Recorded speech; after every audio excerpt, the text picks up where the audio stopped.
Welcome back to the Bayer BoSynch TV Studio. It's the 5th and final day here at Beef 2012. We've had another fantastic day in the studio with some key interviews from our industry leaders. We hope you've enjoyed the Farm Advisor coverage here at Beef. We have here an honoured guest this morning, Stephen Lill, former president of the Bradford Society. Stephen, thanks for coming in. Most welcome, glad to be here. The Bradford cattle are the unsung heroes of the Australian cattle industry. Bred here in Queensland some 70 years ago, 50 years ago, the formation of the Australian Bradford Society, and now we've seen overseas the widespread and absolutely gigantic acceptance of Bradford in South and Central America. We have been able to genetically multiply our elite cattle, and we've found acceptance not only in the paddocks but certainly in the show rings in many countries. In fact, here we have Minister for Agriculture, Joe Ludwig. Joe, welcome on the show. What I've been saying is that the agriculture industry, the beef industry, has a bright future.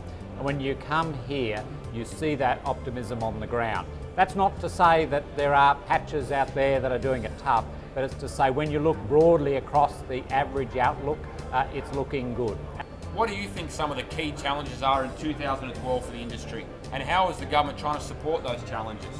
One of the fundamental things the Commonwealth Government can do is continue to support research and development. Research and development is just so vital for this industry, because what it can do is it can provide all of those building blocks that cattle producers need. Annie Donoghue, welcome to the show. Thank you. We can, through access with AI, we can inseminate a large number of cattle, and so long as we've chosen the correct genetics to go with it, we can make advances a lot quicker than we can with natural breeding. In some years, weather has worked against us when we've been doing a normal AI program, and we get cloudy days and rainy days, and it's very difficult to heat detect those cattle on those days. So fixed time has taken that out, but this week's a bit of a positive week, I think, and it's a bit of a celebration of doing what we love doing. We have Bill Dunlop, the General Manager of the Santa Gertruda Society. Bill, mate, thanks for coming in. Thank you, Rogan. Pleasure to be here. I'm glad I got the message to come down and catch up. We have cattle out here that are proven by performance, backed by science, in probably the toughest area in the world. We can throw everything at cattle in this country. So those that come out on top with the right performance, the right ability to reproduce and meet the market, they're the cattle we need to sell elsewhere. Rick Greenup, producer from Kingaroy in Eidsvold, mate, thanks for walking through the doors. No worries, no worries. Happy to be here. Mate, what do you do with your breeding programs currently? Well, our breeding program, I guess we're trying to accelerate as fast as we can without the cash flows restrictions within our business. We can't go crazy with us. We've been playing with fixed time AI for the last couple of years, and a couple hundred heifers a year out of our top end of our starter going into an AI program, and we've been getting some good results. Last year we came in at 55% on 200 females. That's on one round fixed time AI. Then we came in for clean-up bull after that.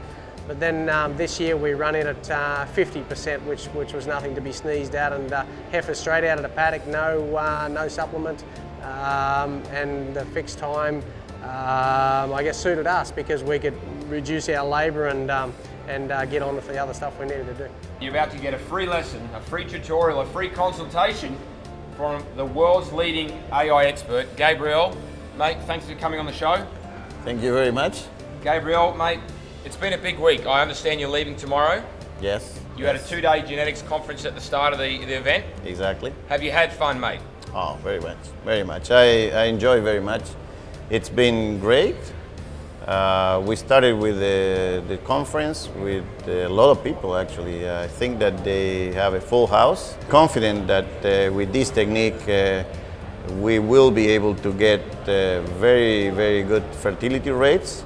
And the other thing that is important is if you are using this not only in your heifers but also in your cows, you can get your cows pregnant faster and sooner.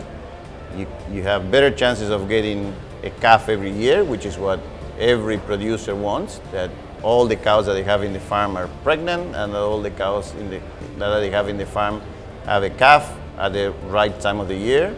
Yes, with the old program, especially when we use prostaglandin synchronization treatments, you get a good success with the heifers. Now, I would say that with fixed MEA you can probably get a better success because you don't have to be around the heifers for so many days until you get them all bred. But with prostaglandins and any other treatment, apart from those that use progesterone releasing devices, you cannot get a good number of cows cycling in a short period of time.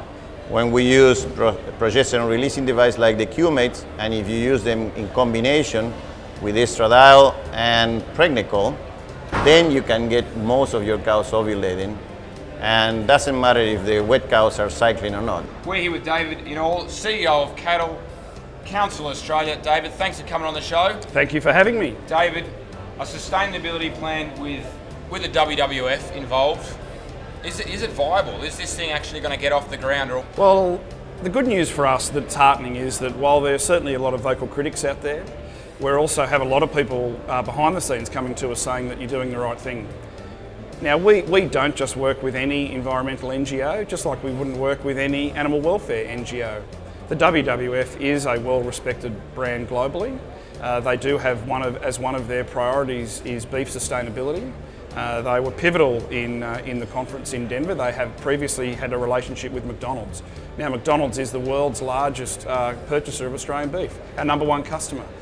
Regardless of whether we're in the debate or not, those people are already talking. So the line that I've been using is that we'll continue to work with them until we have a reason not to. Now, as we go down the cricket pitch, you know, we might get 3/4 of the way before we really start disagreeing with each other, but so far we're talking about principles of sustainability, and we're essentially on the same page today. President Bang Bang Yudhoyono has come out and said Indonesia wants self-sufficiency by 2015. Yep. Whether they achieve that, of course, is a totally another question we won't get into.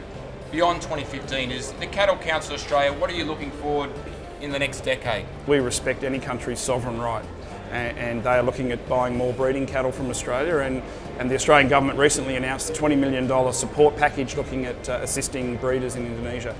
However, we have made it very clear in our dialogue, and in fact I recently joined a trade mission to Indonesia with our Trade Minister Craig Emerson and Agriculture Minister Joe Ludwig. And while Indonesia talks self-sufficiency, we talk about food security.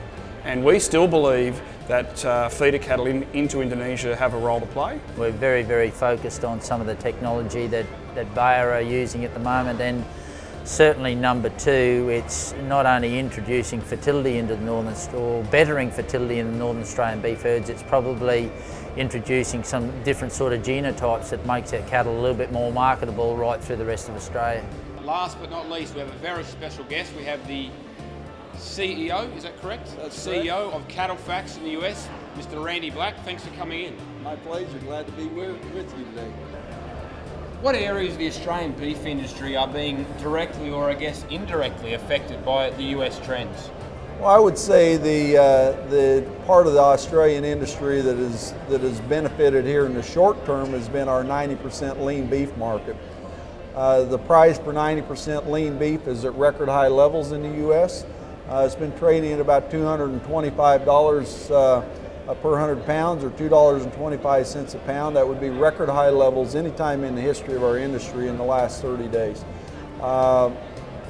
As the number of cows harvested declines, as we start to keep a few more females back to expand our herd, that's going to create a void.